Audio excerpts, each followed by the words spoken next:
Bismillahirrahmanirrahim. Baik, Assalamualaikum warahmatullahi wabarakatuh. Selamat siang, salam sejahtera untuk kita semua.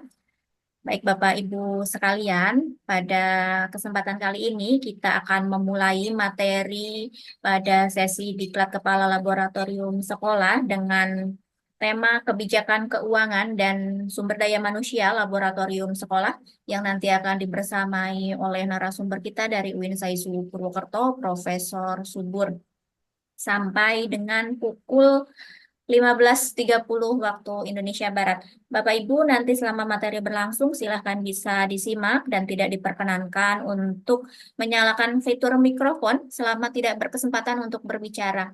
Apabila ada yang ingin disampaikan ataupun ditanyakan, Bapak Ibu silahkan bisa raise hand terlebih dahulu atau bisa dituliskan di kolom chat room.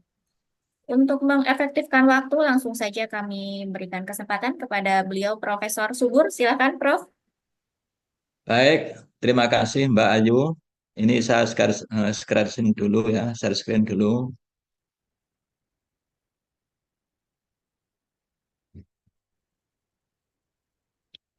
Sudah bisa dilihat Bapak Ibu ya? Sudah, Prof. Oke, baik. Assalamualaikum warahmatullahi wabarakatuh.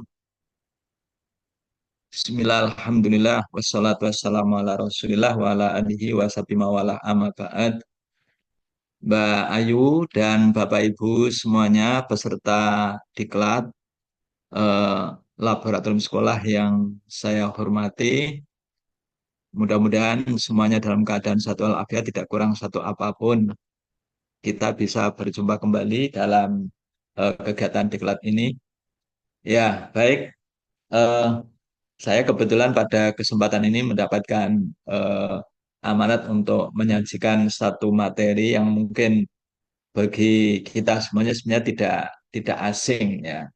Yang pertama adalah terkait dengan kebijakan pembiayaan dan yang kedua adalah sumber daya manusia laboratorium atau mungkin dibalik juga nggak apa-apa. Ya ini dua hal yang terpisah tetapi saling terkait. Makanya bisa salah satu mana yang ingin disampaikan lebih dulu nggak ada masalah. Bapak dan Ibu sekalian yang saya hormati, eh, kalau kita bicara tentang SDM ya atau sumber daya manusia memang di Indonesia sampai hari ini kita memang sedang dalam upaya giat-giatnya untuk meningkatkan kualitas SDM-nya di berbagai bidang. Karena apa? Karena Indonesia negara yang sangat kaya, ya, yang sangat melimpah kekayaannya ini perlu ditangani oleh tangan-tangan yang terampil, tangan-tangan yang punya kemampuan-kemampuan yang terkait dengan teknis. Lah, dalam konteks yang lebih sempit, kita bicara tentang sumber daya laboratorium. Sebenarnya apa yang dimaksud dengan sumber daya laboratorium itu? Yakni tenaga-tenaga terampil yang nantinya akan mampu untuk mengelola, ya, mengelola secara manajemen maupun secara teknis kegiatan-kegiatan perlaboratoriuman. Sebagaimana yang sudah kita ketahui selama ini, bahwa di berbagai sekolah SDM yang berkaitan dengan laboratorium itu masih terkesan ya, ini saya tidak menuduh tapi terkesan asal ambil gitu ya. Saya kira juga tidak salah karena memang eh, lembaga-lembaga yang secara khusus mengembangkan keterampilan-keterampilan berkaitan dengan laboratorium itu sendiri memang belum ada. Yang selama ini ada adalah misalkan ketika orang ingin mengelola laboratorium, misalkan laboratorium MIPA, ya mereka yang punya background MIPA. Ini juga tidak salah. Kenapa? Karena mereka laboran itu nanti akan bekerja, akan mengoperasikan, akan mengenangi secara teknis eh, alat-alat laboratorium yang berkaitan dengan MIPA. Sehingga ketika kita ngomong laboran MIPA ya tentunya yang banyak tahu tentang eh, laboratorium MIPA. Dan tentu hal ini ya orang-orang yang berasal dari program-program MIPA. Karena mereka yang secara keilmuan, secara teknis lebih lebih menguasai.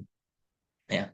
Jadi memang eh, lembaga pendidikan yang khusus mengembangkan tentang laboratorium itu kan belum belum muncul ya. Karena memang laboratorium itu terkait dengan eh, bidang-bidang keilmuan tertentu. Itu yang harus kita pahami.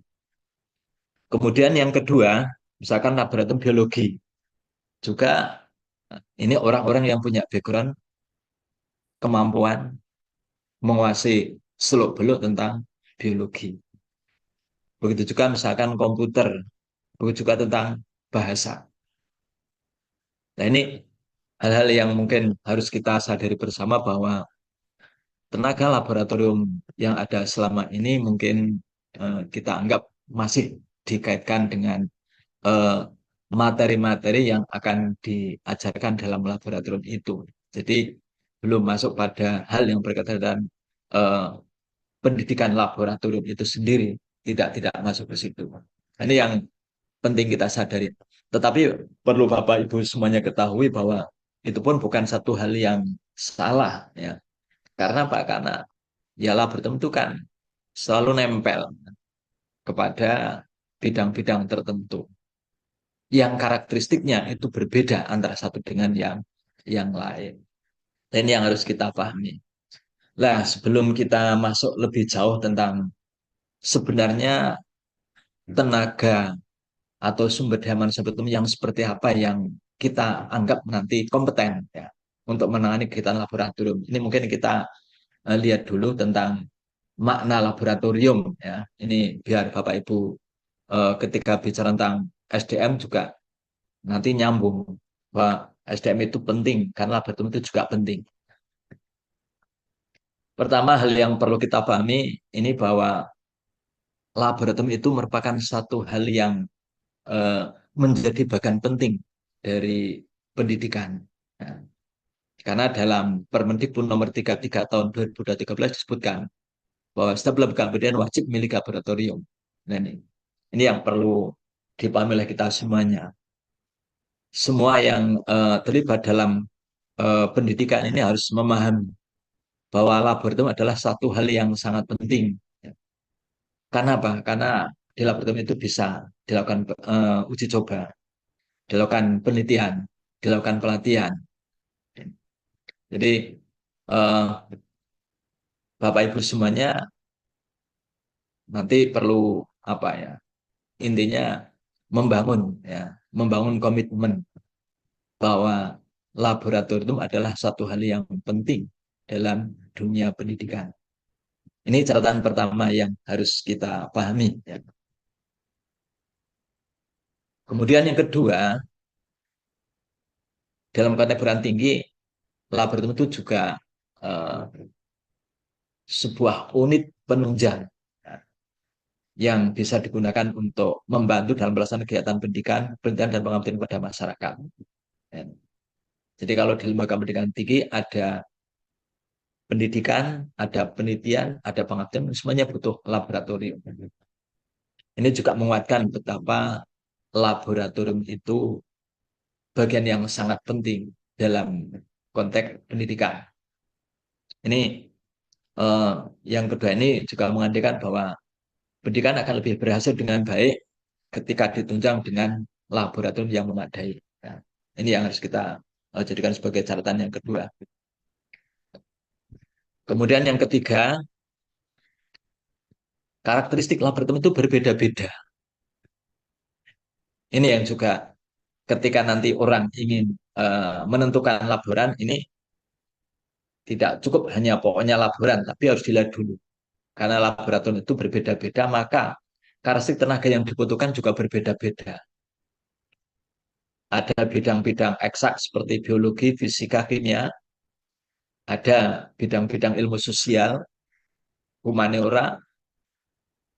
Nah ini karena perbedaan karakteristik ilmu, pengetahuan juga akan berdampak pula pada perbedaan karakteristik laboratorium. Sehingga kalau di lapangan ketika orang menentukan laboran itu ya, harus dikembalikan kepada disiplin ilmu.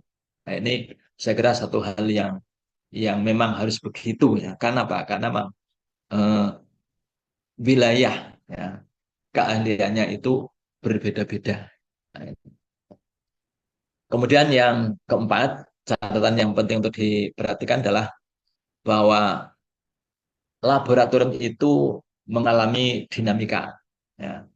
Jadi laboratorium bukan barang yang statis, tapi barang yang dinamis, yang harus disesuaikan, ya, yang harus mengikuti irama perkembangan teknologi. Kalau tidak mengikuti perkembangan teknologi, ya nanti akan ketinggalan. Apalagi laboratorium itu kan sebagai sarana untuk membangun kemampuan. Ya. Uang yang dibangun itu pengetahuan baru, masuk sarannya lama. Ini kan kurang kurang pas. Makanya laboratorium itu mengalami dinamika sesuai dengan perkembangan ilmu pengetahuan dan teknologi. Ini hal-hal yang perlu menjadi catatan garis bawah ya berkaitan dengan betapa pentingnya laboratorium bagi sebuah lembaga pendidikan. Makanya karena pentingnya laboratorium itu maka penting pula menyiapkan tenaga sumber daya yang bisa menangani secara baik. Nah, ini. Nah, itu selanjutnya kita masuk ke kualifikasi pengelola laboratorium sekolah. Ini hal yang perlu diperhatikan. Pengelolaan laboratorium yang baik hendaknya diawali dengan menyiapkan SDM yang memadai. Nah, ini. Jadi eh, satu kebijakan berkaitan dengan keuangan dan yang satunya lagi berkaitan dengan kebijakan SDM ini harus berjalan bareng. Barang-barang yang sudah disiapkan kalau tidak ditangani oleh tangan-tangan yang profesional nanti akan rusak. Jadi dua-duanya ini harus ditangani secara bersamaan. Barang-barang laboratorium yang sudah disiapkan agar bisa terawat, bisa dimanfaatkan dengan optimal, bisa menjadi alat dukung bagi proses pembelajaran pendidikan, maka perlu ditangani oleh tenaga-tenaga yang memadai. Nah, seperti apa kira-kira kemampuan yang harus dimiliki? Satu, mampu melakukan analisis di bidangnya. Nah, ini. Kemampuan yang dimiliki oleh seorang laboran diantaranya adalah satu, paham. Kalau orang mau menganalisis biasanya orang itu paham. Misalkan bidang fisika, ya orang itu paham dunia fisika. Misalkan kimia ya, paham bidang kimia. Biologi ya, paham bidang biologi. Juga laboratorium bahasa juga paham tentang bahasa. Misalkan seorang laboran di bidang bahasa nggak paham bahasa, kan repot. Maka karena dia paham, maka diharapkan nanti dia akan mampu menganalisis. Bisa mencermati, bisa menganalisis seperti apa bidang-bidang yang akan digarap melalui laboratorium yang ada. Nah, ini yang pertama tentu kaitannya dengan keilmuan ya. Keilmuan. Berarti diharapkan laboratorium ini ya dari bidang keilmuan yang sama dengan laboratorium yang ada di dalamnya. Katakan kalau dia kimia ya kimia. Kemudian yang kedua mampu menjaga kelangsungan peralatan laboratorium. Ini terkait dengan maintenance ini biasanya hal yang tidak mudah. Kalau menggunakan itu biasanya waktunya sebentar. Tapi kalau merawat, menjaga berlangsungan peralatan laboratorium ini hal yang sifatnya jangka panjang. Ya. Karena ketika barang itu sudah ada, bukan sekedar untuk dipakai, tapi bagaimana agar barang yang sudah dipakai itu bisa tetap utuh, awet. Makanya untuk menjaga keberlangsungan peralatan ini perlu ditata teknis pemanfaatan laboratorium yang sebaik mungkin. Nah ini saya kira hal yang perlu diperhatikan oleh uh, orang yang punya kualifikasi dalam pengelolaan laboratorium. Ya biasanya di beberapa tempat kalau orang tidak paham alat-alat laboratorium itu dipakai, setelah dipakai kemudian ditinggal. Padahal itu barang-barang yang perlu dijaga, dirawat dan dikembalikan ke tempat semula. Nah, ini peran ya ketelatenan dari seorang laboran ini penting untuk menjaga hal yang berkaitan dengan nomor dua. Kemudian yang ketiga, terlatih mengoperasikan alat dan menghindari kerusakan alat ya sehingga alat itu berumur panjang. Nah, ini juga kaitannya dengan bagaimana memanfaatkan yang ada dengan lebih cermat dan hati-hati. Kemudian berikutnya tupoksi laboran adalah melaksanakan kegiatan pengelolaan laboratorium yang mencakup kegiatan perencanaan, kegiatan laboratorium, pengoperasian peralatan dan bahan, pemeliharaan perawatan peralatan dan bahan serta pengembangan kegiatan laboratorium dalam pelaksanaan kegiatan tridharma ya kalau perguruan tinggi. Jadi pada prinsipnya bahwa tugas dari seorang yang berkualifikasi menjadi laboran adalah pertama bagaimana melakukan perencanaan kegiatan yang berkaitan dengan penggunaan laboratorium. Yang kedua, bagaimana mengoperasikan peralatan dan bahan yang ada. Yang ketiga, pemeliharaan atau perawatan peralatan. Dan yang kedua adalah pengembangan kegiatan laboratorium dalam pelaksanaan. Ini ada empat ya. Jadi kualifikasi SDM yang diharapkan itu pertama mampu membuat sebuah perencanaan, yang kedua mampu melakukan operasi, makanya laboran ini harus punya kemampuan teknis, bukan sekedar ngomong tapi teknisnya tuh paham. Kalau secara teknis nggak paham ya nanti repot. Dan yang ketiga mampu merawat, dan yang keempat bahkan mampu mengembangkan kegiatan laboratorium. Jadi bukan hanya sekedar menggunakan, menjaga, tapi lebih dari itu ternyata dituntut untuk mampu mengembangkan kegiatan laboratorium. Ini saya kira empat hal yang menjadi eh, tugas penting bagi seorang yang punya kemampuan di bidang eh, laboratorium. Nah, ini. Ini secara lebih khusus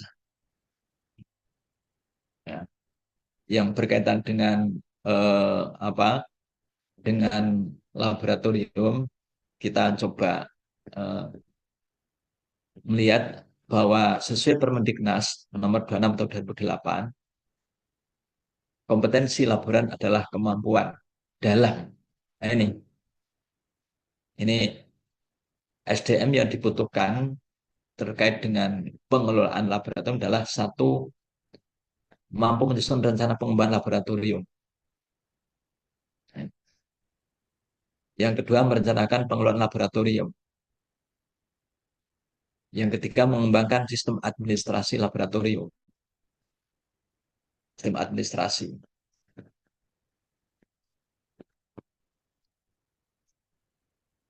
Nah, ini satu, dua, dan tiga. Ini kaitannya dengan hal-hal yang sifatnya tertulis, ya, tertulis. Makanya kemampuan-kemampuan seperti ini nih, harus dimiliki. Kemudian keempat, menyusun prosedur operasi standar pos kerja laboratorium. Nah, biasanya kalau di masing-masing laboratorium kan ada SOP-nya, ya, standar operasional prosedur.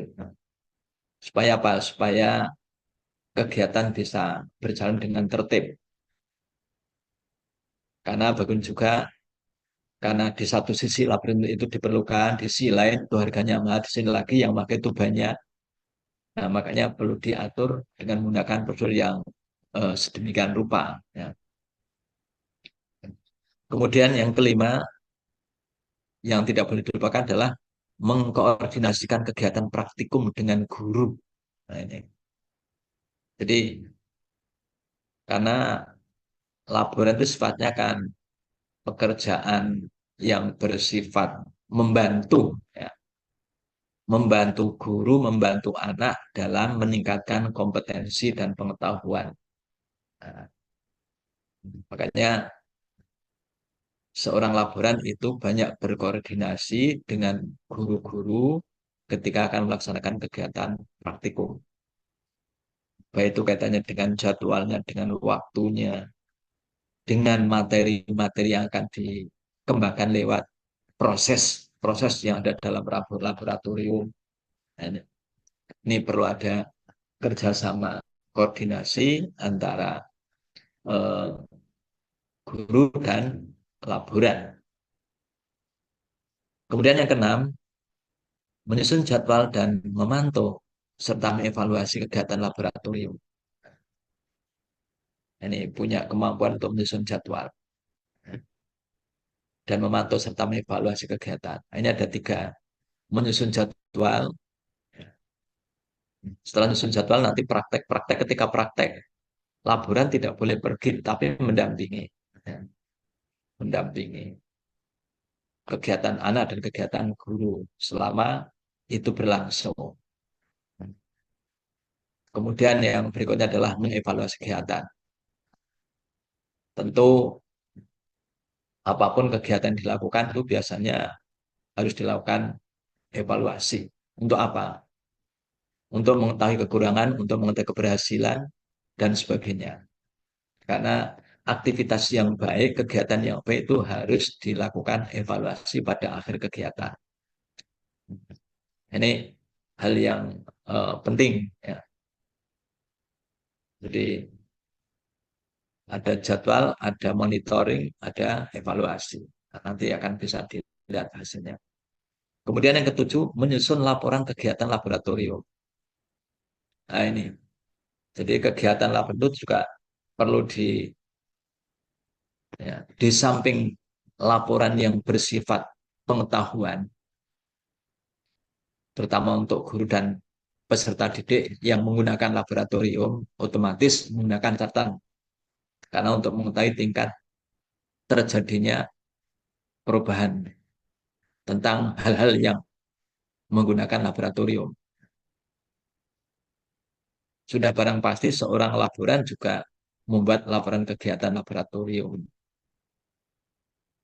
Karena apa? Karena dalam satu manajemen yang baik, itu ada prinsip bahwa semua kegiatan-kegiatan itu harus dibuat laporan. Atau kalau lebih ekstrim ya namanya berita acara, tapi kalau secara umum ya laporan, laporan kegiatan. Supaya segala sesuatu itu ada pertanggungjawabannya. Kemudian yang juga tidak kalah penting, kualifikasi seorang laboran itu juga harus memantau kondisi dan keamanan bahan serta alat laboratorium. Nah, ini untuk bidang-bidang tertentu, terutama kalau untuk fisika, kimia, dan juga biologi, itu biasanya banyak menggunakan bahan-bahan yang eh, berbau kimia, hal-hal yang mungkin bisa membahayakan. Maka perlu dipantau dan dijaga keamanan bahan. Jangan sampai rusak, jangan sampai mengganggu, jangan sampai membahayakan. Ini penting. Ya.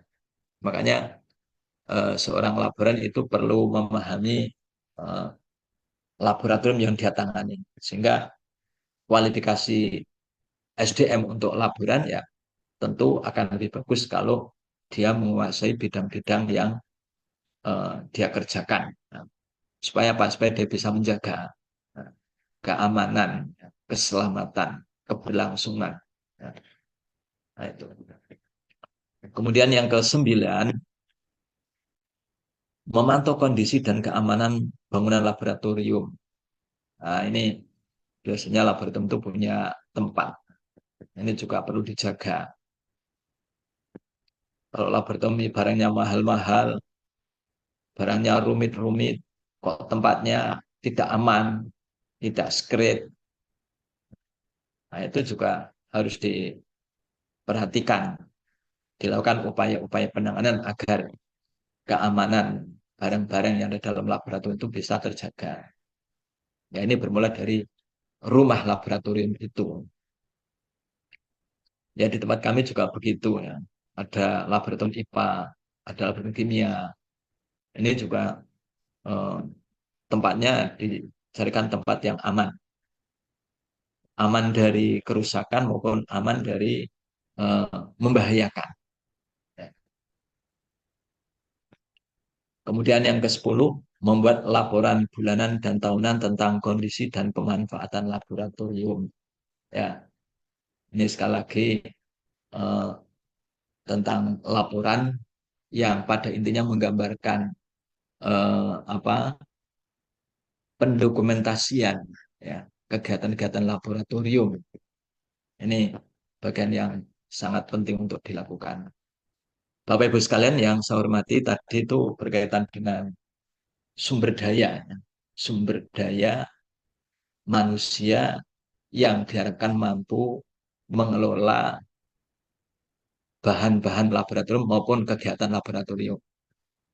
Jadi kalau kita ngomong laboratorium itu yang ditangani oleh tenaga itu ya satu, berkaitan pengoperasiannya, pemanfaatannya yang dilakukan bersama dengan para guru. Dan yang kedua yang dilakukan sendiri adalah berkaitan dengan perawatan dan pemeliharaan bahan-bahan dan alat.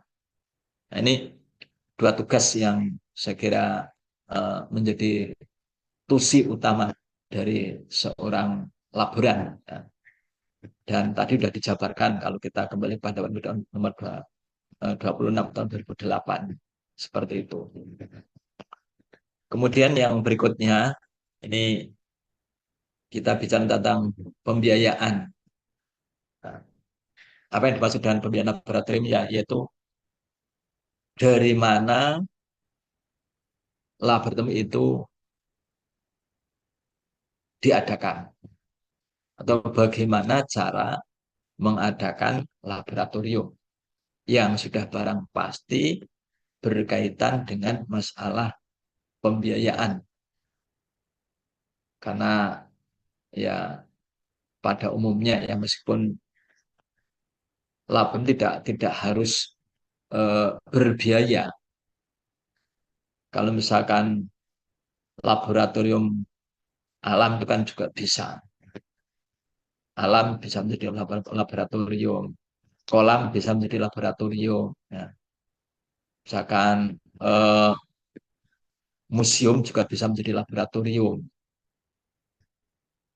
Tapi dalam konteks ini ya laboratorium yang ada di sekolah. Karena memang cakupan laboratorium itu juga luas.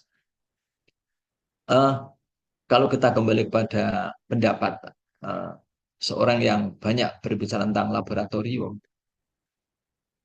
sebenarnya pengadaan laboratorium itu bisa bersumber dari dana masyarakat, bisa juga dari pemerintah. Pada prinsipnya dua itu. Jadi ada yang bersumber langsung dari masyarakat.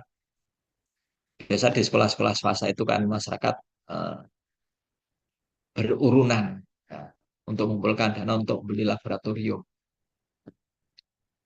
Tapi kalau sekolah negeri ya itu dari pemerintah, dari APBN.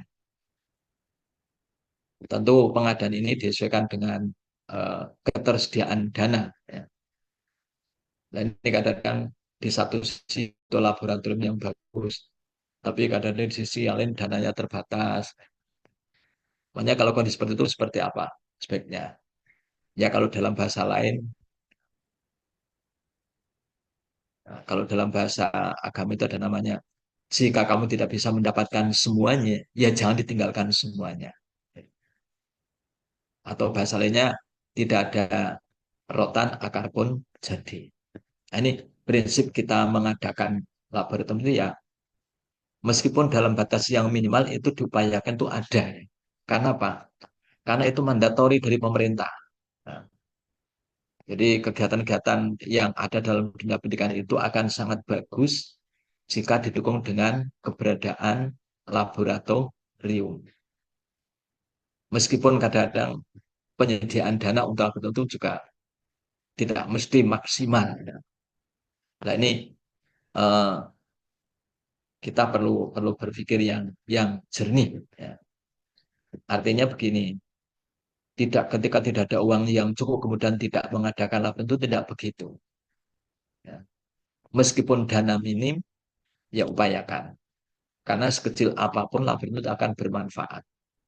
Ini prinsip eh, apa sebuah lembaga pendidikan terkait dengan kebijakan eh, tentang pengadaan laboratorium. Jadi sekolah yang baik, sekolah yang paham tentang arti laboratorium, ya, meskipun sangat minim, ya diupayakan.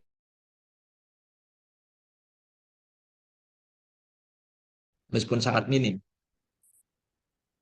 Karena apa? Karena memang ya itu ada mandatori, ada permendikbudnya.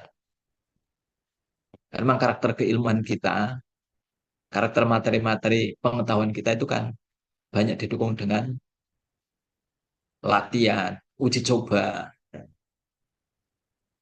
dan itu biasanya banyak dikembangkan dalam laboratorium. Sederhana ya, misalkan miliki laboratorium.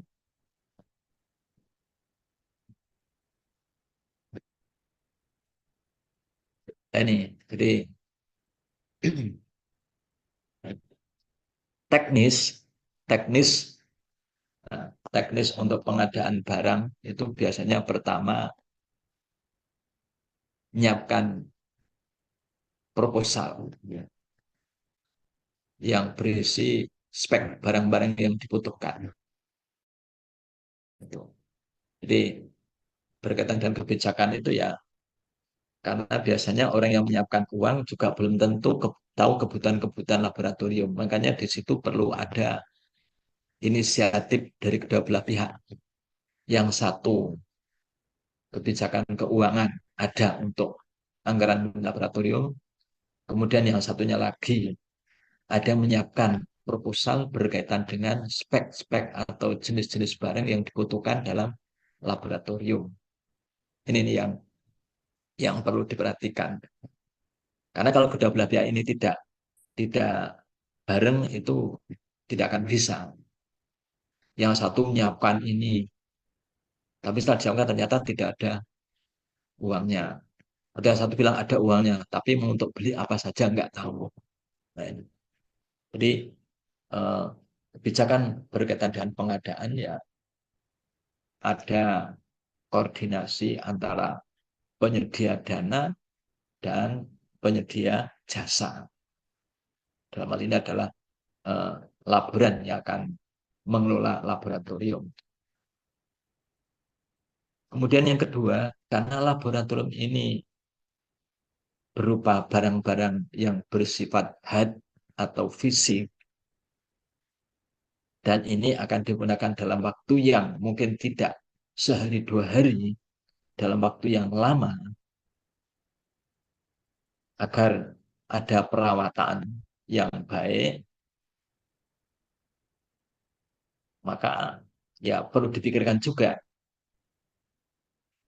Karena merawat itu juga tidak bisa lepas dari biaya. Itu. Dan ini hal yang juga perlu diperhatikan. Ya. Eh, Setiap barang yang berkaitan dengan barang-barang yang dibeli itu biasanya perawatannya juga butuh butuh dana, butuh dana. Jadi perawatan menjadi bagian yang sangat penting karena dibutuhkan sepanjang waktu selama perawat itu masih dapat difungsikan. Nah, biaya-biaya yang berkaitan dengan perawatan ini biasanya ya eh, untuk mengganti kalau ada kerusakan, untuk membeli barang yang baru kalau habis, untuk kebersihan dan sebagainya. Jadi ini hal-hal yang dibutuhkan ya dalam apa? Dalam kegiatan eh, pengadaan laboratorium. Kemudian yang ketiga, biaya operasional. Biaya operasional ini dibedakan menjadi dua, yaitu operasional bagi pengajar dan operasional bagi laboran. Ya kalau biaya ini sifatnya insidental, ya, insidental. Ya untuk misalkan tenaga pengajar, ya kadang ada yang harus dikasih biaya, tapi kadang ada juga yang tidak harus dikasih. Tapi ya karena ini biasanya ada yang harus dikasih ya, itu perlu dipikirkan. Ya. Jadi yang pertama adalah biaya pengadaan, yang kedua ya biaya perawatan, dan yang ketiga biaya operasional. Kemudian yang keempat, bahwa semua penggunaan dana itu harus bisa dipertanggungjawabkan. Artinya ada pertanggungjawabannya, karena ini menyangkut dana milik negara, milik orang banyak. Berarti harus dikelola dengan menggunakan manajemen keuangan yang standar. Jadi itu Bapak Ibu sekalian hal-hal yang perlu diperhatikan berkaitan dengan pengadaan laboratorium. Kemudian hal yang perlu diperhatikan juga dalam konteks kebijakan tentang laboratorium adalah bahwa semua peralatan dalam laboratorium dilakukan inventarisasi agar tidak hilang. Ini ada namanya BMN ya, barang milik negara, atau kalau sekolah ya barang milik sekolah itu dicatat. Ini sebagai bentuk akuntabilitas, bentuk pertanggungjawaban pengelola laboratorium kepada orang yang sudah membuat kebijakan untuk mengadakan pembelian barang-barang. Maka harus dijaga dan dirawat. Dan salah satu di antara caranya adalah dengan didata supaya bisa teridentifikasi. Kemudian yang keenam, untuk menjaga peralatan dalam laboratorium ditunjuk satu orang laboran yang bertanggung jawab atas pemeliharaan keamanan peralatan. Kemudian ketujuh, setiap penggunaan laboratorium dapat dikoordinasikan dengan laboran yang bertugas.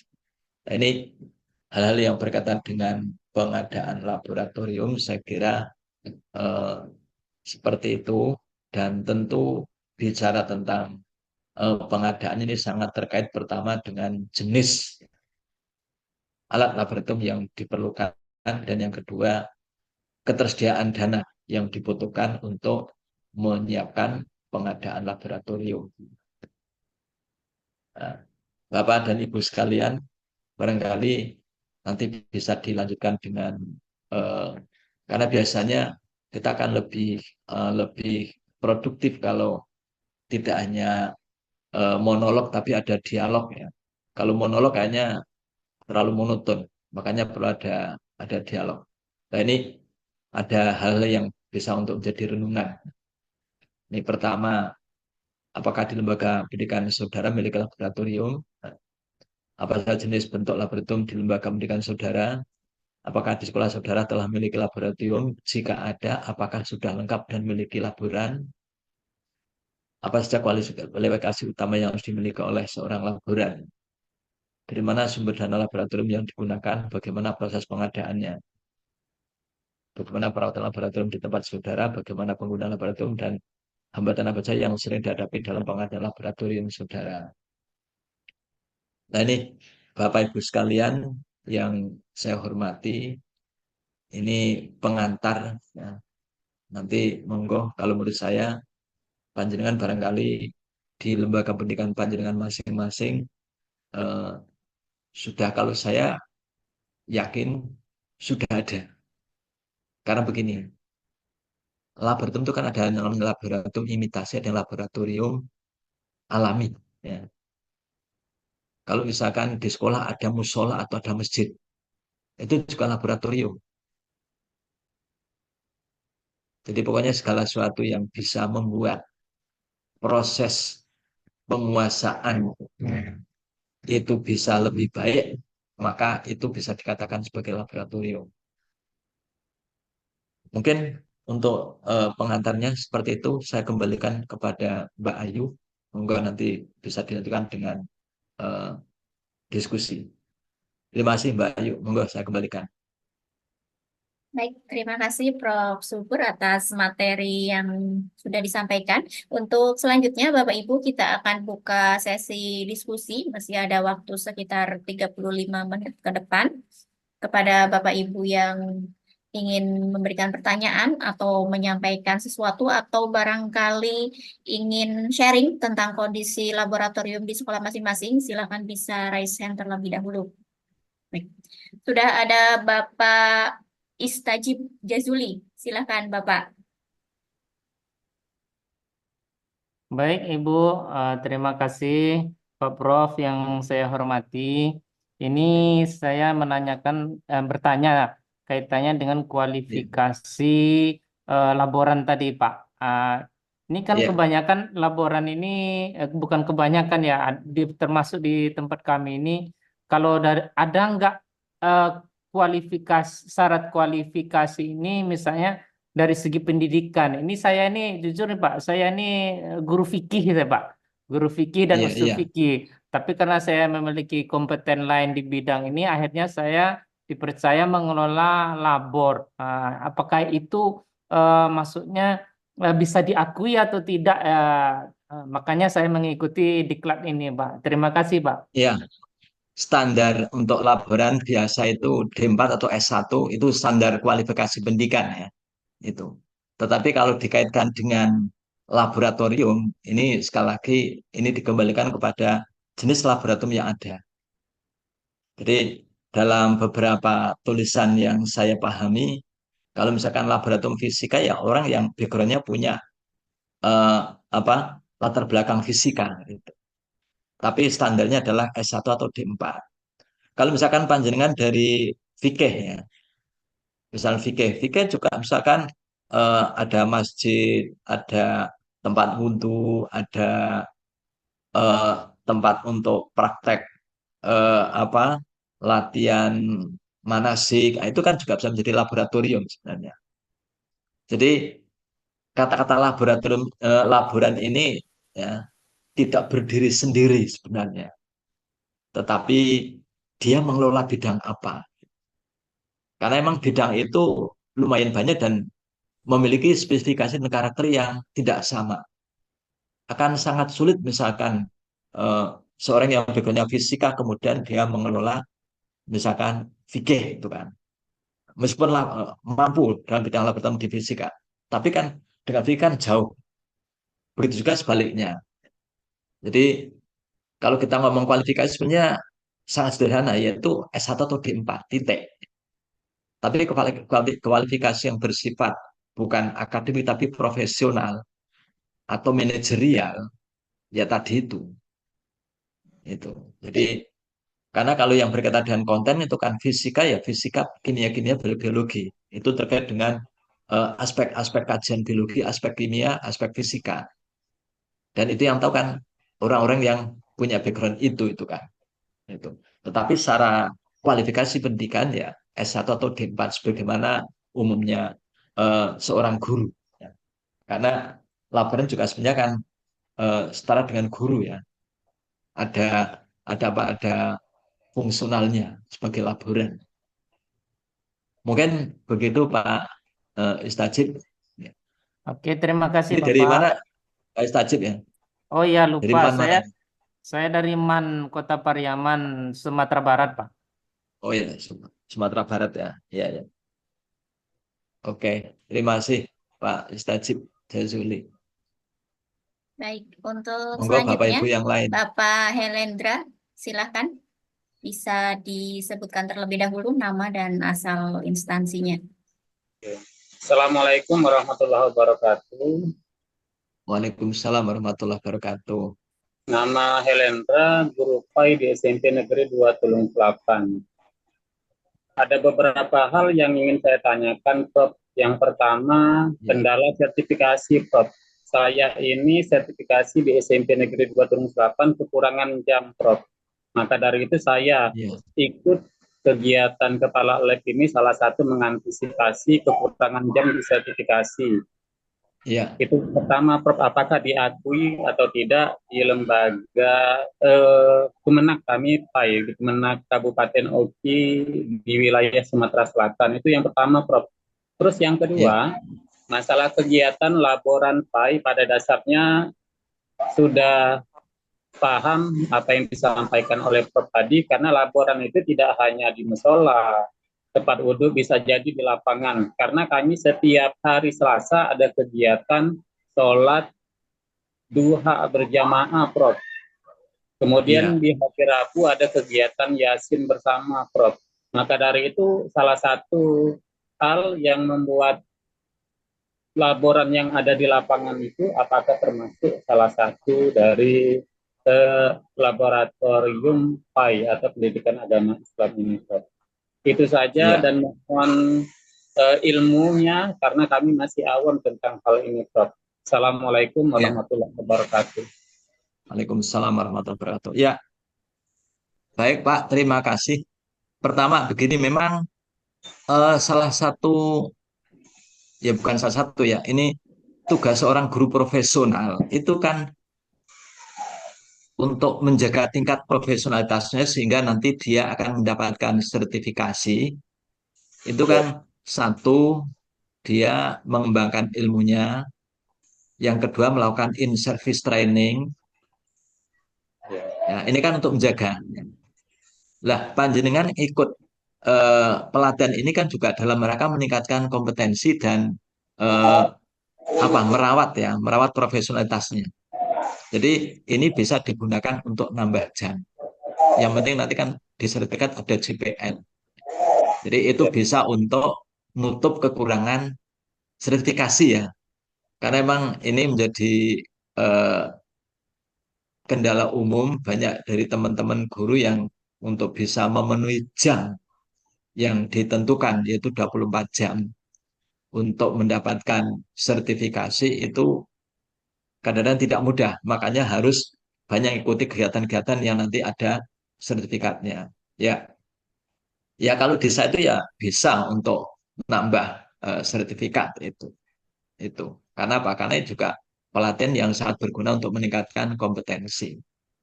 Jadi kalau misalkan eh, panjenengan ikut seperti ini, saya kira bagus. Ya. Dan memang eh, kegiatan-kegiatan seperti ini harusnya dilakukan terus karena apa? Bisa merefresh. Karena saya pun meskipun sudah sepertinya kalau ada kegiatan-kegiatan apa seminar apa saya ikut. Ya, tujuannya apa? Orang belajar itu nggak ada batasan umur, bisa untuk merefresh lah. Jadi saya kira panjenengan itu sudah sangat tepat melakukan kegiatan seperti ini. Di samping untuk menutup kekurangan ya jam, juga untuk nambah pengetahuan. Kemudian yang kedua berkaitan dengan makna laboratorium yang diadakan oleh sekolah. Sebenarnya kalau kita ngomong laboratorium secara umum ya setiap sekolah itu punya lah. Ketika di sekolah ada tempat wudhu, ada tempat sholat, ya. Kemudian di sekolah itu ada apalagi itu ada tempat-tempat sampah. Itu kan juga laboratorium untuk tempat sampah itu kan laboratorium untuk pengembangan diri itu. Bagaimana mendidik anak itu bisa berlatih menjaga kebersihan sehingga bisa berpola, berpikir, berperilaku hidup yang bersih. Itu kan perlu ada laboratorium. Makanya perlu ada tempat sampah supaya menjadi kebiasaan bagi mereka. Jadi makna laboratorium saya kira ini tidak sekedar tempat untuk apa? Untuk hal yang bersifat eksaktis ya, tapi berbagai macam ilmu pengetahuan termasuk karakter juga itu kan butuh laboratorium itu. Apalagi kalau misalkan panjenengan guru PAI. Guru PAI itu laboratoriumnya itu sangat luas. Meskipun tidak sebagaimana laboratorium pada umumnya seperti laboratorium yang kayak fisika, kimia, dan seterusnya. Ya. Tapi sama itu. Sebagai sarana untuk meningkatkan kompetensi. Itu. Jadi ya kalau saya sih misalkan ada sekolah-sekolah yang halamannya luas itu juga bisa untuk laboratorium olahraga. Ya, pokoknya semua yang bisa. Karena kata kunci laboratorium itu ada tiga, Pak. Satu, tempat untuk penelitian. Yang kedua, tempat untuk latihan. Ya. Yang ketiga, tempat untuk uji coba. Itu uji coba. Nah, misalkan panjenengan pengen uji coba anak untuk wudhu, bawa ke. Nah, jadi kita melihat laboratorium itu dari segi fungsinya. Satu untuk penelitian, yang kedua untuk uji coba, dan yang ketiga untuk latihan. Itu. Jadi selama tiga hal ini terpenuhi, maka itu bisa disebut dengan apa yang namanya laboratorium. Itu. Jadi monggo Pak Helendra, saya kira panjenengan sudah sangat tepat dengan ikut kegiatan seperti ini karena ya, ini punya banyak fungsi, fungsi pengetahuan dan fungsi pemenuhan kewajiban sertifikasi ya. Karena ada jam yang harus dipenuhi. Kalau kepala sekolah kan udah cukup ya Pak ya. Kalau kepala sekolah, Cukup. ya, Karena kepala sekolah juga berupaya Pak. Jadi koordinasi kegiatan ekskul ini kepada saya. iya, iya. Oke, monggo. Oke. Terima kasih Pak. Oke, sama-sama Pak. Monggo Bapak Ibu yang lain. Baik, untuk selanjutnya Bapak Nurofik, silakan. Ya, terima kasih Bu. Assalamualaikum warahmatullahi wabarakatuh. Waalaikumsalam warahmatullahi wabarakatuh. Oke, perkenalkan saya Nur Rafiq dari Lamongan, Jawa Timur. Oke. Oke. Yang pertama perlu saya sampaikan terlebih dahulu Bapak. Oke. Sebenarnya saya motivasi mengikuti kegiatan diklat ini adalah penasaran Pak dengan apa itu namanya info share-sharean bahwa ada kepala laboratorium PAI. Nah, itu Oh gitu penasaran ya. saya sehingga iya, sehingga saya mengikuti kegiatan ini. Dan sebagian besar tadi sudah dijelaskan oleh Bapak Profesor Subur, ya, bahwa lab itu adalah tidak harus di dalam ruangan, Iya. musola bisa menjadi lab, tempat wudhu bisa menjadi lab. Nah, itu adalah hal baru yang pengetahuan baru bagi saya, Pak. Iya. Jadi, jadi yang saya tanyakan itu misalkan pembiasaan seperti yang disampaikan Bapak tadi, pembiasaan di lapangan, apakah itu juga termasuk apa itu namanya kegiatan lab PAI, Pak? Misalkan tadi ada yang menyatakan yasinan, tahlilan dan lain-lain itu, Pak. Itu apakah termasuk kegiatan di lab PAI? Itu. Ya. Oke. Sudah. Oke, Pak, sudah, Pak. Ya. Oke, jadi begini. Biasanya kegiatan-kegiatan yang dilaksanakan dalam dunia pendidikan, ya, itu pada umumnya mengandung nilai laboratorium. Karena bahkan di sana ada nilai latihan, ada nilai uji coba. Itu ada di sana, itu dikatakan sebagai laboratorium. Ya. Jadi orang setiap misalkan setiap pagi itu membaca Asmaul Husna, setiap pagi membaca eh, Waqiah misalkan, atau mungkin baca Yasin atau yang lain. Kalau untuk anak-anak itu kan untuk latihan kan. Itu Ya. tujuannya ya untuk membuat mereka lebih kompeten pada aspek amaliyahnya. Jadi makna laboratorium sebenarnya ya saya katakan tadi, selama itu ada makna uji coba, ada makna latihan, ada makna penelitian ya, maka di situ bisa dikatakan laboratorium. Gitu. Kalau dalam dunia biologi mungkin laboratorium itu lebih kuat aspek penelitiannya misalkan, ya kan? Tapi dalam konteks pendidikan agama mungkin lebih kuat aspek latihannya. Gitu. Jadi ketika berbagai aktivitas itu mengandung nilai-nilai latihan, seperti misalkan anak-anak diajak untuk iuran berkorban, itu kan latihan. Latihan apa? Latihan menjadi dermawan. Latihan menjadi orang yang suka berbagi. Jadi monggo lah dikemas ya bahwa laboratorium itu jangan kita lihat dari fisiknya, tapi kita lihat dari fungsi, ya, fungsi. Karena nanti terlalu sempit makna laboratorium kalau kita hanya melihat dari segi fisik.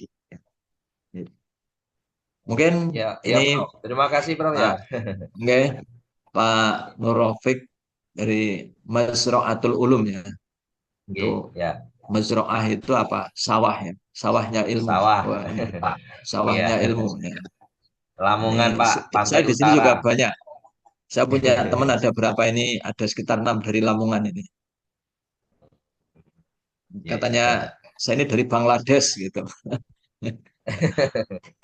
Oke, ya. Monggo Ya, Bapak Ibu Pak, yang siap. lain silahkan. Baik. Oke. Untuk selanjutnya Ibu Ika, silakan Bu Ika. Ya. Assalamualaikum warahmatullahi wabarakatuh. Waalaikumsalam warahmatullahi wabarakatuh. Perkenalkan saya Bu Ika dari SMPN 1 Jepes Kabupaten Mojokerto. Selamat sore Pak Syukur. Ini saya kebetulan tahun ini saya diberi tugas tambahan sebagai kepala Yang saya laboratorium. suaranya dikeraskan sedikit Bu Ika.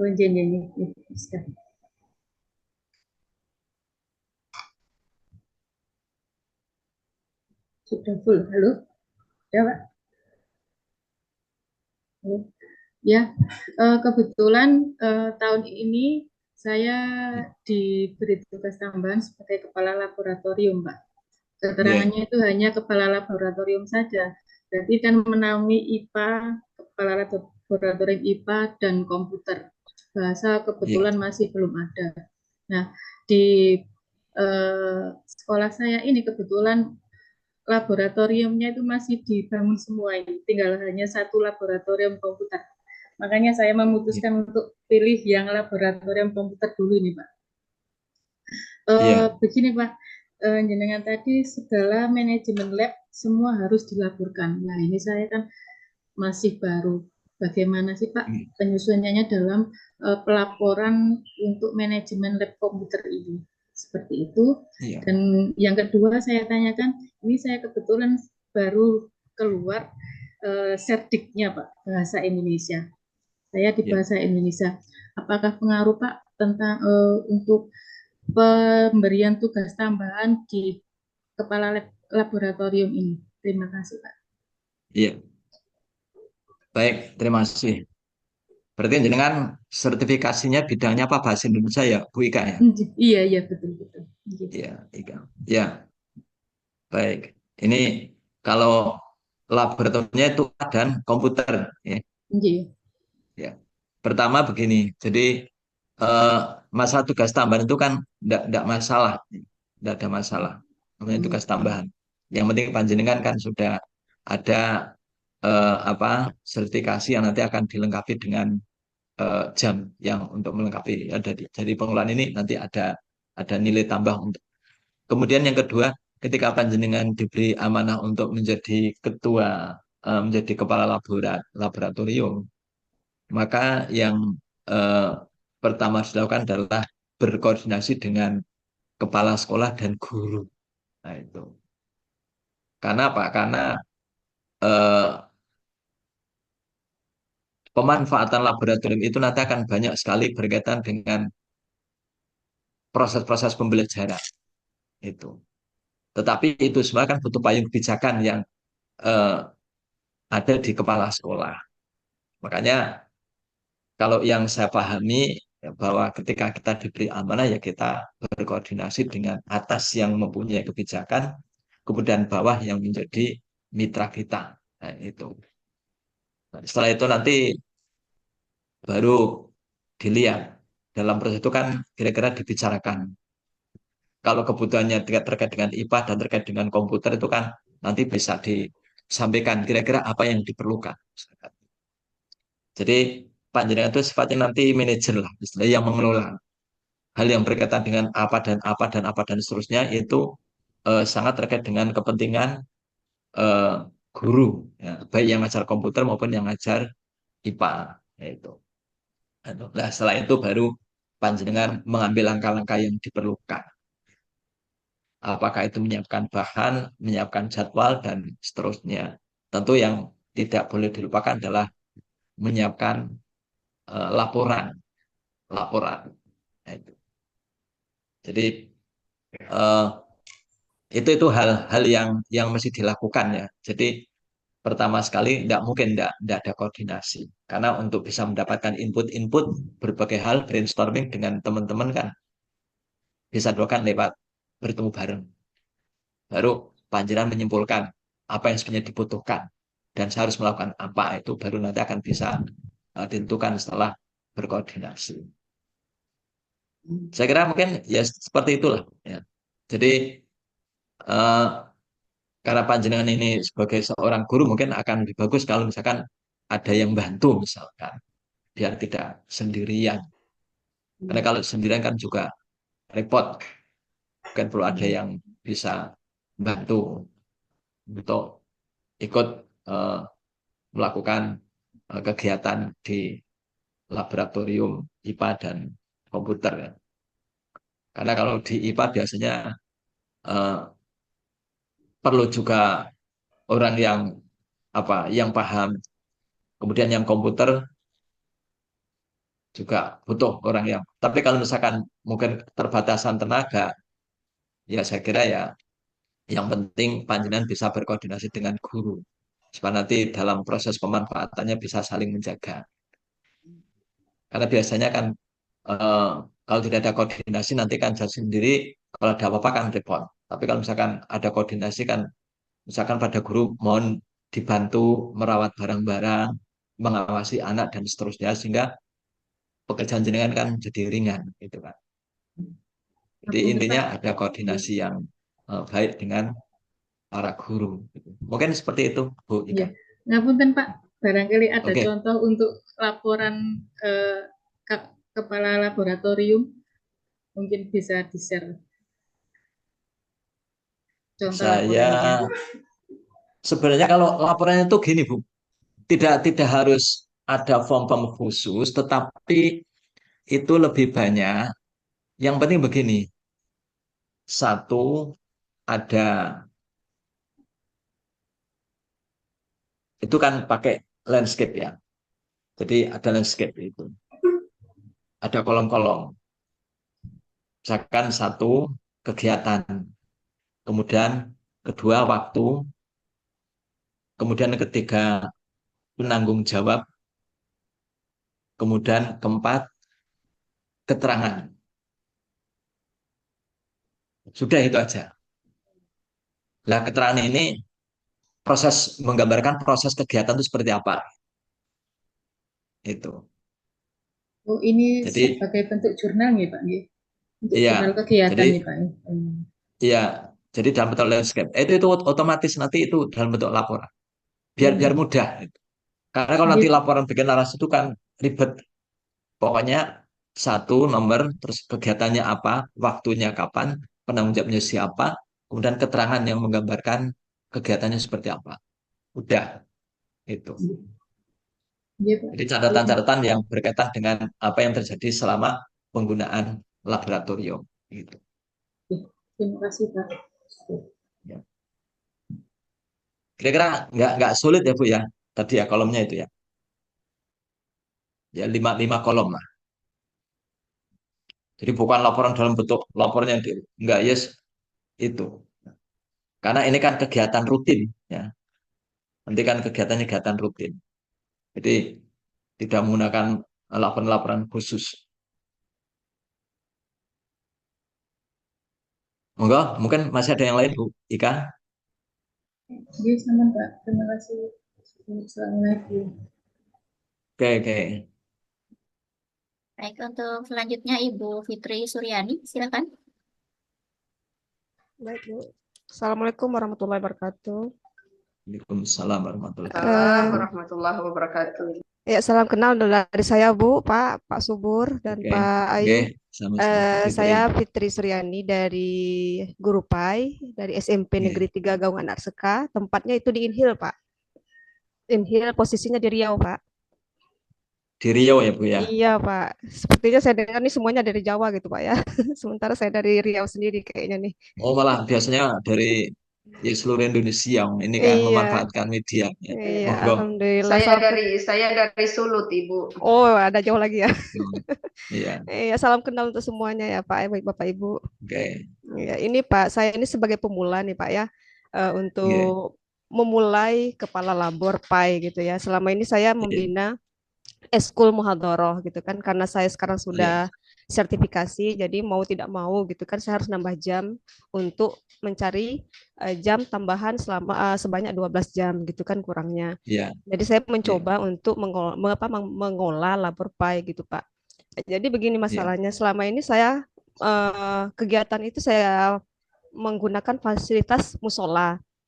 Terus Iya. selama ini baru-baru ini juga saya mendapatkan ada teknis syarat untuk membuka labor PAI gitu kan, katanya harus berbentuk ruangan kelas gitu kan. Terus Iya. di dalam kelas itu ada maksimal atau minimal kurang lebih begitu 30 bangku dan meja katanya begitu. Terus ada juga Iya. fasilitasnya harus ada lemari dan sebagainya. Nah, Iya. tadi Bapak bilang musola bisa kita gunakan sebagai labor PAI. Nah, itu gimana tuh Pak? Iya. Artinya sekarang pun saya berusaha untuk mencoba membuka gitu kan, membuka labor PAI di ruangan kelas, sementara mungkin belum ada fasilitasnya. Itu gimana tuh Pak solusinya menurut Iya. Bapak? Gitu. Karena sebagai pemula bagi saya gitu kan, karena saya masih awam nih Pak. Iya. Nah, itu Pak Jadi dari saya. begini. Oke, terima kasih Bu Fitri Iya, Suryani. iya Pak. Jadi kita kembali kepada pemahaman laboratorium ya, bahwa laboratorium itu pertama itu tempat untuk latihan, yang kedua tempat untuk uji coba, dan yang ketiga tempat untuk penelitian. Dalam konteks PAI, ini laboratorium itu lebih banyak dipahami sebagai latihan dan uji coba. Ya. Makanya ketika seorang guru PAI diminta untuk menjadi eh, kepala laboratorium, ya maka yang disiapkan ya cek dulu kira-kira materi-materi apa yang dibutuhkan. Misalkan kalau pemulasaran jenazah, mungkin hal-hal yang berkaitan dengan jenazah, misalkan, yang bisa nanti untuk latihan, gitu kan. Kemudian kalau misalkan nanti berkaitan dengan haji, apa kira-kira yang dibutuhkan? Mungkin makan Ka'bah, mungkin apalagi gitu. Jadi pertama untuk mengadakan laboratorium itu dilihat dulu materi-materi yang kira-kira nanti akan dibantu dengan menggunakan laboratorium itu apa saja. Ya bahwa ruangan itu mungkin nanti arahnya harus ke situ. Ya. Bahwa ruangan itu nanti misalkan meja dibutuhkan sekian meja, itu kira-kira meja untuk apa? Jangan-jangan meja untuk komputer misalkan.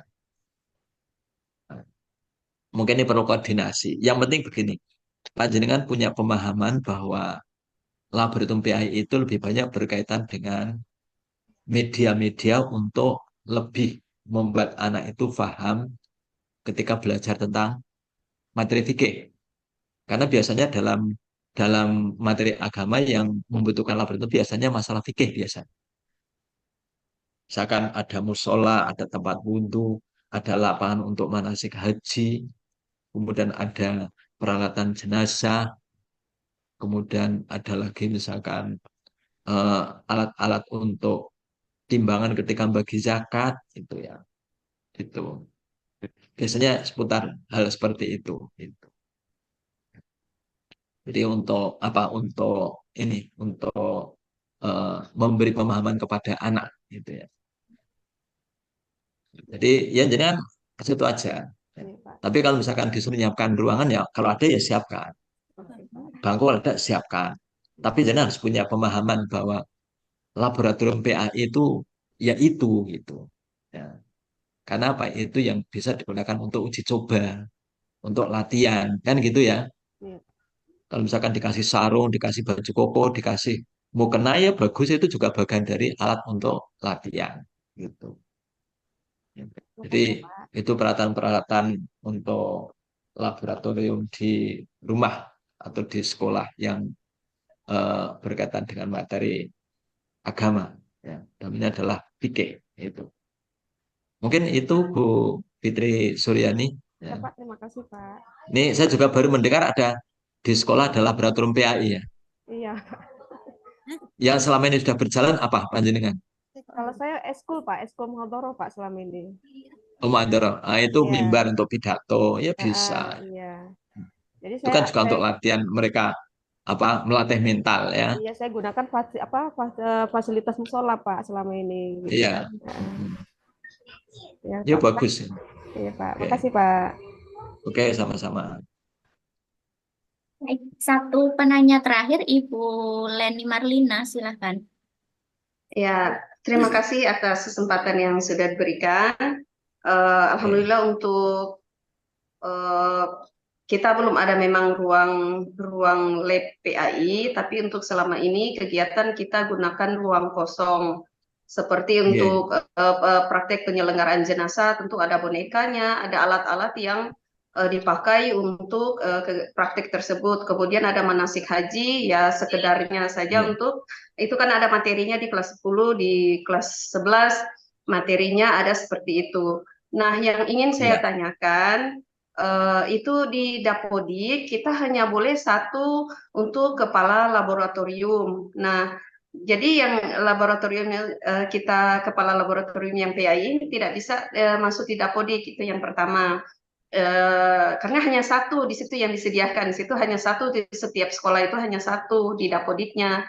Kemudian yang kedua yang saya tanyakan, kegiatan ini materi apakah sudah sekalian dengan yang perpustakaan PAI? Karena kegiatan kan ada lab PAI dan perpustakaan PAI. Apakah kita masih semua di grup ini atau di Zoom ini? Itu yang saya tanyakan. Jadi demikian Pak Prof. Oh Pertanyaan ya, saya. Terima yang kedua kasih. coba diulangi lagi. Yang kedua Yang ini berkaitan dengan kegiatan ini kan ada yang lab PAI, laboratorium PAI dan perpustakaan PAI. Apakah kegiatan ini mungkin di panitia ya tanyanya mungkin ya, apakah sudah sekalian dengan Zoom ini sudah sekalian dengan yang perpustakaan PAI? Demikian Pak, terima kasih. Oh gitu. Ya, ini non sewu Bu Leni.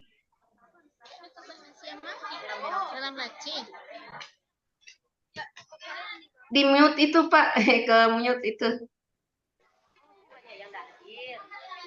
Pak Subur, Pak Prof itu di mute. Ya, Nah, ke pengelola ya, mungkin ke ya, pengelola ya. ya Ya, untuk ya. kepala lab ini. Kalau saya mungkin tadi apa yang pertama Pak, tadi yang ke Dapodik itu. Iya, Kalau yang satu, ini kayaknya menyangkut kebijakan ya. iya, Kalau saya sebenarnya lebih kepada ini, kepada apa?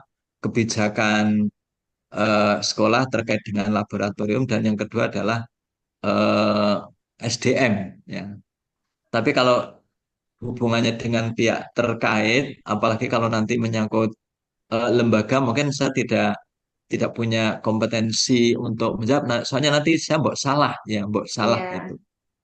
Karena biasanya kan masalah kewenangan-kewenangan itu kan berkaitan dengan hubungan panjenengan dengan lembaga-lembaga tertentu ya, dengan iya, lembaga yang ada di institusi panjenengan mungkin. iya, Kalau saya ya lebih pada eh, hal-hal yang berkaitan dengan fungsi, kemudian kebijakan dan juga tadi katanya dengan SDM ya. iya, Mungkin nanti Mbak Ayu akan bisa memberikan tanggapannya sebagai penyelenggara. Ya iya, mohon iya, maaf ini Bu Eni ya. iya, iya, iya, izin Pak, ya untuk Ya alhamdulillah monggo. untuk kami yang di Sulawesi Utara, saya guru di SMA Negeri 1 Pasi, Kabupaten Lamongan, tepatnya ada Ya, di Sulawesi Utara. ya, Memang kita untuk kegiatan-kegiatan seperti manasik haji, kemudian ada ya, penyelenggaraan jenazah, itu memang selalu diberikan kepada anak-anak, walaupun ya, ruang prakteknya belum ada, kita tetap laksanakan. Cuma yang ya. hanya itu yang tadi yang saya tanya soal di dapodiknya itu, apakah kita mau masuk kalau di siaga ada ya, tapi kalau di dapodik hanya boleh satu. Itu mungkin ya, Prof. Ya. Ya, ya. Demikian Pak, terima kasih Oke, jawabannya. terima kasih. Baik, mungkin kepada Bapak Ibu, sebelumnya saya mohon maaf kalau saya dalam memberikan tanggapan dari respon panjenengan semuanya kurang sesuai yang panjenengan harapkan, tapi saya berharap mudah-mudahan kegiatan-kegiatan seperti ini bermanfaat bagi panjenengan semua, terutama para Bapak Ibu guru yang mengajar PAI, ya. Karena memang eh, belajar hari ini kalau tidak banyak ke laboratorium itu kayaknya kurang kurang optimal. Kalau terlalu banyak ceramah itu anak sudah bosen. Mungkin di bawah diajak banyak berlatih, banyak uji coba itu akan lebih eh, lebih meningkatkan kompetensi dan fokus mereka dalam belajar. Karena saya juga ngalami. Jadi ngajar itu kalau hanya ceramah tok itu udah nggak begituan. Makanya perlu banyak giat-giat yang lain itu. Ya. Ya di antaranya ini banyak memanfaatkan laboratorium. Mungkin dari saya cukup sekian, Bapak Ibu dan Mbak Ayu. Kurang lebihnya saya mohon maaf. Bila taufik wal hidayah. Assalamualaikum warahmatullahi wabarakatuh. Waalaikumsalam warahmatullahi wabarakatuh. Terima kasih Prof. Subur atas materi dan sharingnya yang luar biasa sekali sore hari ini. Semoga dapat bermanfaat bagi peserta diklat kepala Amin. laboratorium sekolah. Sampai berjumpa di lain kesempatan. Prof. Subur sehat selalu Oke, Bapak. terima kasih. Saya taklif ya, Mbak Ayu. Silakan, Terima silakan kasih. Prof. Mohon izin Oke. untuk materi nanti saya japri ya Prof. Oke. Baik, Bapak Ibu sekalian, terima kasih kami ucapkan kepada Bapak Ibu yang sudah mengikuti sesi pada hari ini. Kemudian untuk pertanyaan tadi dari Ibu Marlina, izin saya jawab sedikit ya Bu Leni. Jadi untuk di Dapodik, memang setahu saya itu hanya satu kepala laboratorium yang diakui di Dapodik. Jadi yang itu tergantung SK yang dikeluarkan oleh kepala sekolah. Di situ yang dicantumkan sebagai kepala laboratoriumnya siapa. Jadi nanti bisa dikoordinasikan dengan kepala sekolahnya ya, Ibu. Untuk kepala laboratoriumnya memang setahu saya sampai saat ini di Dapodik itu yang diakui hanya satu kepala laboratorium begitu. Kemudian untuk Bapak Ibu nanti yang sertifikat yang akan diterima dari kami ada 2 sertifikat yang akan diterima. Yang pertama dibunyikan sebagai diklat kepala laboratorium dan yang kedua adalah diklat kepala laboratorium sesuai dengan jurusan yang Bapak Ibu ambil. Misalnya Ibu Leni mengambil jurusan PAI ya, jadi nanti Ibu Leni akan menerima satu sertifikat dengan bunyi diklat kepala laboratorium dan yang satunya diklat kepala laboratorium PAI. Begitu. Kemudian untuk diklat kepala laboratorium PAI dan juga kepala perpustakaan PAI ya. Jadi Bapak Ibu, dalam rangkaian diklat ini bisa dilihat di jadwalnya ya, bahwa di situ ada kompetensi kepribadian, kompetensi manajerial, dan juga kompetensi profesional. Untuk kompetensi kepribadian dan juga manajerial, semua jurusan masuk di dalam satu kelas yang sama karena ini masih umum. Namun nanti pada hari Kamis kita akan masuk di kompetensi profesional, itu masing-masing kelas akan berbeda pembelajarannya Bapak Ibu sesuai dengan materinya masing-masing dengan narasumber yang berbeda.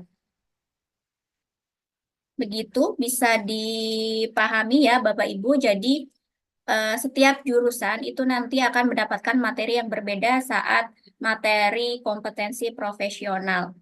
Begitu. Begitu Bapak Ibu bisa diterima ya.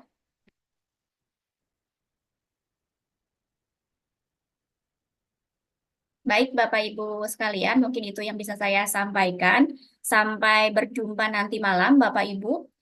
Kami informasikan juga bahwa nanti malam akan ada 2 materi, arahan praktik kerja kunjungan laboratorium dan arahan praktik kerja kunjungan perpustakaan. Jadi nanti malam akan kita bagi ke dalam 2 kelas. Yang pertama kelas untuk kepala perpustakaan PAI dan satu lagi kepala laboratorium. Baik itu laboratorium IPA, komputer, bahasa, dan juga PAI. Jadi silahkan Bapak Ibu nanti malam bisa masuk di kelasnya masing-masing. Linknya tetap sama, link Zoom yang ini, namun nanti akan dibagi ke dalam 2 ruangan melalui fitur breakout room ya Bapak Ibu. Nanti bisa dipelajari dahulu apabila Bapak Ibu masih belum familiar dengan yang namanya breakout room. Apabila Bapak Ibu menggunakan komputer ataupun laptop, biasanya tombol breakout room atau ruang diskusi itu ada di layar sebelah kanan bawah. Namun apabila Bapak Ibu menggunakan handphone, biasanya ada di tengah layar ataupun di atas sebelah kiri. Silakan Bapak Ibu bisa menyesuaikan dan bisa diikuti. Begitu Bapak Ibu sekalian, terima kasih atas partisipasinya. Sampai berjumpa nanti malam pukul 18.30 waktu Indonesia Barat. Saya Ayu dari LPP Pustaka Indonesia. Mohon maaf apabila terdapat kekurangan. Saya tutup untuk sesi kali ini. Wabillahi taufiq wal hidayah. Wassalamualaikum warahmatullahi wabarakatuh.